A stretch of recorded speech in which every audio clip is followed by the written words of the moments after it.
امام المہدی کا موضوع ایسا ہے کہ جس کے اوپر پچھلے 1000 سال سے مسلم امہ کے درمیان بحث جاری ہے۔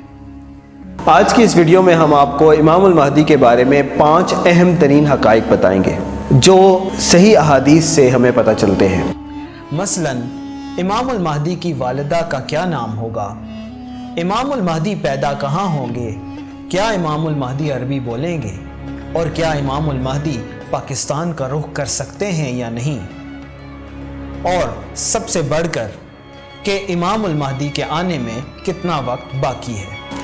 فیکٹ نمبر 1، تحقیق کرنے پر معلوم ہوتا ہے کہ ہمیں کوئی ایک بھی روایت نبی مکرم صلی اللہ علیہ وسلم یا صحابہ اکرام کے اقوال سے ایسی نہیں ملتی کہ جس میں امام المہدی علیہ السلام و علیہ الرحمہ کی والدہ کا نام بتایا گیا ہو۔ اب سوال یہ پیدا ہوتا ہے کہ عوام الناس میں یہ بات کس طرح غلط العام ہو گئی کہ امام المہدی کی والدہ کا نام فلاں ہوگا۔ نبی مکرم صلی اللہ علیہ وسلم کی کسی بھی حدیث سے ہمیں یہ بات پتہ نہیں چلتی کہ امام المہدی کی والدہ کا کیا نام ہوگا، لہٰذا نبی مکرم صلی اللہ علیہ وسلم سے کسی بھی ایسی بات کو منسوب کرنا یا یہ کہنا کہ امام المہدی کی والدہ کا نام آمنہ ہوگا بالکل بھی درست نہیں ہے۔ ہمیں حدیث مبارکہ سے یہ تو پتہ چلتا ہے کہ امام المہدی کے والد کا نام کیا یا کس طرح کا ہوگا، لیکن کسی بھی حدیث سے یہ بات واضح نہیں ہوتی کہ امام المہدی کی والدہ کا کیا نام ہوگا۔ لہٰذا جب امام المہدی ظاہر ہوں گے تو ہمیں ان کے اندر ان کی والدہ کے نام والی نشانی تلاش نہیں کرنی، ہمارے لیے یہی کافی ہے کہ ان کے والد کا نام نبی مکرم صلی اللہ علیہ وسلم کے والد کے نام جیسا ہوگا، جیسے عبداللہ، عبد الحی، عبد الکریم، عبد الصمد یا اس طرح کا کوئی بھی نام۔ فیکٹ نمبر 2، ایک بہت ہی غلط العام بات جو عوام میں پھیلی ہوئی ہے، جس کو میں اور آپ عموماً سنتے رہتے ہیں، وہ یہ ہے کہ امام المہدی کی صورت نبی مکرم صلی اللہ علیہ وسلم کی شکل و صورت کی طرح ہوگی۔ حالانکہ نبی مکرم صلی اللہ علیہ وسلم نے ہمیں بڑے ہی واضح الفاظ میں بتایا ہے کہ امام المہدی کی شکل و صورت نبی مکرم صلی اللہ علیہ وسلم سے بالکل بھی نہیں ملتی ہوگی، بلکہ ان کا اخلاق نبی مکرم صلی اللہ علیہ وسلم سے ملتا ہوگا۔ لہٰذا یہ سنی سنائی بات سننا، آگے پہنچانا یا اس پر یقین رکھنا کہ امام المہدی کی صورت نبی مکرم صلی اللہ علیہ وسلم کی شکل و صورت کی طرح ہوگی بالکل بھی درست نہیں اور باعث گناہ بھی ہو سکتی ہے، کیونکہ نبی مکرم صلی اللہ علیہ وسلم نے واضح الفاظ میں ہمیں وہ بات بتائی ہے جو اس سے نہ صرف مختلف بلکہ اس سے بالکل متضاد ہے۔ امام المہدی کی صورت نبی مکرم صلی اللہ علیہ وسلم کی شکل و صورت کی طرح نہیں ہوگی، بلکہ ان کا اخلاق، ان کا کردار، ان کا عمل اور ان کا طریق حکومت نبی مکرم صلی اللہ علیہ وسلم سے مشابہ ہوگا۔ فیکٹ نمبر 3، صرف یہی نہیں بلکہ اس ویڈیو کے آخر میں ہم آپ کو ایک بونس انفارمیشن بھی دینے والے ہیں، لہٰذا اس ویڈیو کو آخر تک دیکھنا بالکل نہ بھولیے گا تاکہ امام المہدی جیسا اہم موضوع جس کے اوپر ہم سب کا ایمان ہے اس کے بارے میں ہماری جو معلومات ہیں وہ درست ہو سکے۔ امام المہدی کے بارے میں جو احادیث اور روایات ہمیں ملتی ہیں وہ مختلف احادیث کی کتابوں میں بکھری ہوئی ہیں۔ اگر آپ کسی ایک کتاب اور ایک حدیث کو نکال کر پڑھ لیں گے تو آپ کے لیے مکمل پکچر جاننا آسان نہیں ہوگا۔ یہی وجہ ہے کہ نبی مکرم صلی اللہ علیہ وسلم کی کسی ایک یا چند احادیث سے یہ تطبیق لینا کہ امام المہدی مدینہ منورہ میں پیدا ہوں گے بالکل درست نہیں ہے۔ نبی مکرم صلی اللہ علیہ وسلم نے یہ تو ضرور فرمایا ہے کہ جب بادشاہ کے بیٹوں میں تضاد ہوگا تو اس وقت اہل مدینہ سے یا مدینہ کی طرف سے یا مدینہ والوں میں سے ایک شخص مکہ کی طرف جائے گا اور وہاں پر ان کے ہاتھ پر بیعت لی جائے گی جس کو وہ پسند نہیں کرتے ہوں گے۔ لیکن نبی مکرم صلی اللہ علیہ وسلم کی ایک بھی حدیث ایسی موجود نہیں ہے جس کے بارے میں یہ کہا جا سکے کہ وہ درست ہے، حسن ہے یا صحیح ہے، کہ جس میں نبی مکرم صلی اللہ علیہ وسلم نے یہ فرمایا ہو کہ امام المہدی مدینہ منورہ میں پیدا ہوں گے۔ لہٰذا یہ بات بالکل بھی درست نہیں ہے جو عام طور پر پھیل چکی ہے، اور یہ سمجھا جاتا ہے کہ امام المہدی مدینہ منورہ میں پیدا ہوں گے،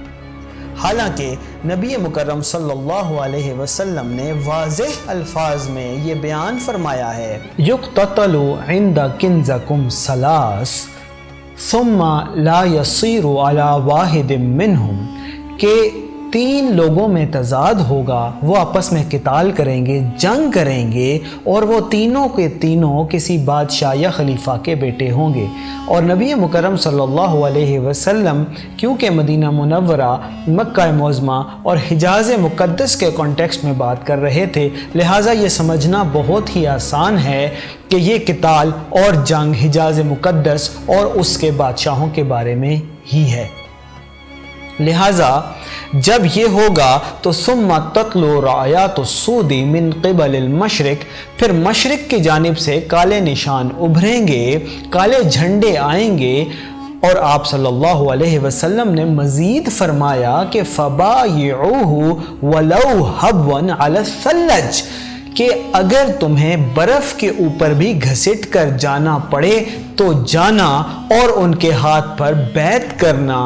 کیونکہ فَإِنَّهُ خلیفۃ اللہ المہدی، کیونکہ وہ فوج امام المہدی علیہ الرحمہ خود لے کر آ رہے ہوں گے۔ فیکٹ نمبر 4،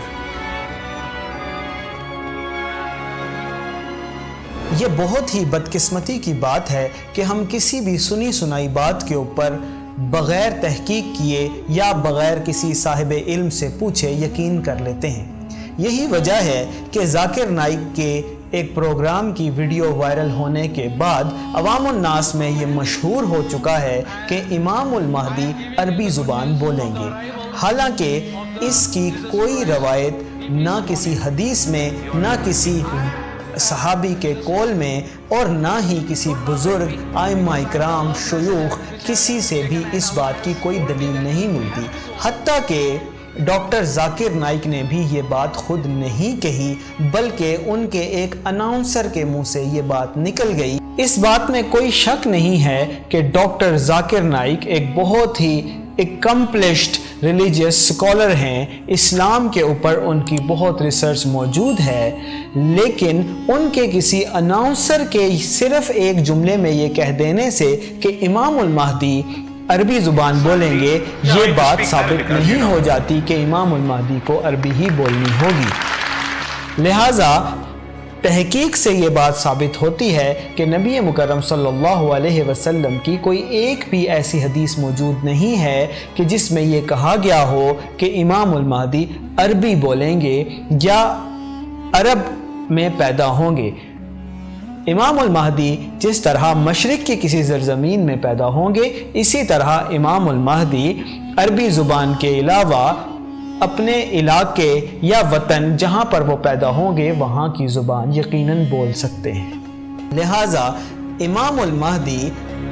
نبی مکرم صلی اللہ علیہ وسلم کی اولاد میں سے ضرور ہوں گے، لیکن وہ اولاد دنیا کے کسی بھی خطے سے آ سکتی ہے، دنیا کے کسی بھی خطے میں پروان چڑھ سکتی ہے، لہٰذا یہ ضروری نہیں ہے کہ امام المہدی عربی بولے۔ فیکٹ نمبر 5، نبی مکرم صلی اللہ علیہ وسلم کا ارشاد ہے کہ ثم تطلع رایات السود من قبل المشرق فبایعوہ ولو حبوا علی الثلج فإنہ خلیفۃ اللہ المہدی، کہ مشرق کی جانب سے کالے جھنڈے نکلیں گے، کالے نشان ابھریں گے، طلوع ہوں گے، اور مسلمانوں کے اوپر ان کے ہاتھ پر بیعت کرنا فرض ہوگا، واجب ہوگا، کیونکہ وہ